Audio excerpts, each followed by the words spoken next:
భారతదేశంలో ఒకే దేశం ఒకే ఎన్నికలు అనే భావన బలపడుతోంది. ఎన్నికలు తరచూ జరగడం వల్ల పాలనలో ఏర్పడుతున్న అంతరాలు, అభివృద్ధి పనులపై పడుతున్న ప్రభావాన్ని తగ్గించేందుకు మోదీ ప్రభుత్వం ముందస్తు చర్యలు తీసుకుంటోంది.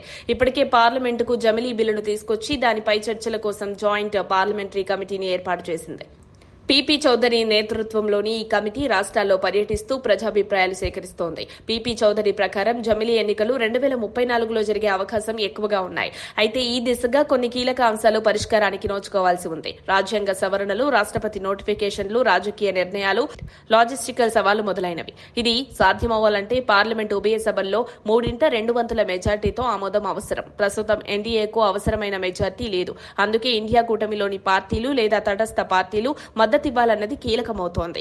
వన్ నేషన్ వన్ ఎలక్షన్ అమలవుతే కొన్ని రాష్ట్రాల అసెంబ్లీల పదవీ కాలాలు కట్ చేయాల్సి వస్తుంది. మరికొన్నింటి పదవీ కాలాలు పొడిగించాల్సి ఉంటుంది. 2027లో గుజరాత్, యూపీ, ఉత్తరాఖండ్ వంటి రాష్ట్రాల్లో ఎన్నికలు జరగబోతున్నాయి.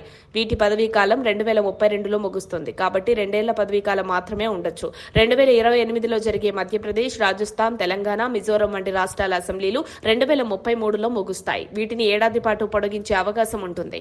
అసోం, తమిళనాడు, కేరళ, బెంగాల్ లాంటి రాష్ట్రాల పదవీ కాలాలు 2034కి ముందే ముగియవచ్చు.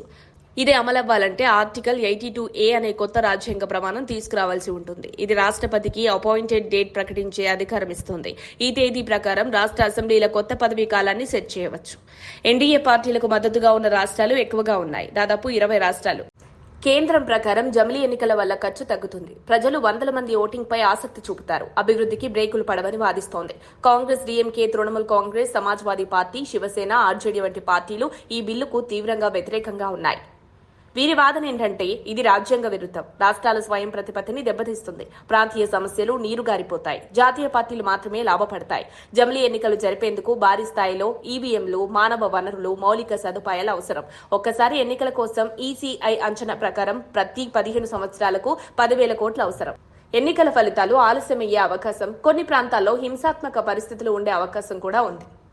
ఈ ప్రతిపాదనపై దేశవ్యాప్తంగా చర్చ మొదలైంది. ఒకవైపు కేంద్రం దీన్ని ప్రజల ప్రయోజనానికి అనుకూలమని ప్రచారం చేస్తోంది. మరోవైపు విపక్షాలు ప్రజాస్వామ్యానికి హానికరమని గట్టిగా వ్యతిరేకిస్తున్నాయి. కానీ జమిలీ బిల్లుపై నిర్ణయం పూర్తిగా అన్ని పార్టీల అంగీకారంతోనే ముందుకు కదలాల్సిన అవసరం ఉంది. కేంద్రం, జేపీసీ రెండూ ప్రస్తుతం అదే దిశగా చర్చలు జరుపుతున్నాయి. మరిన్ని అప్డేట్స్ కోసం మా కాయ్ టీవీని సబ్స్క్రైబ్ చేసుకోండి. మా వీడియో కనుక మీకు నచ్చినట్లయితే లైక్ చేయండి, షేర్ చేయండి. మీ విలువైన అభిప్రాయాలను కామెంట్ బాక్స్లో తెలియజేయండి.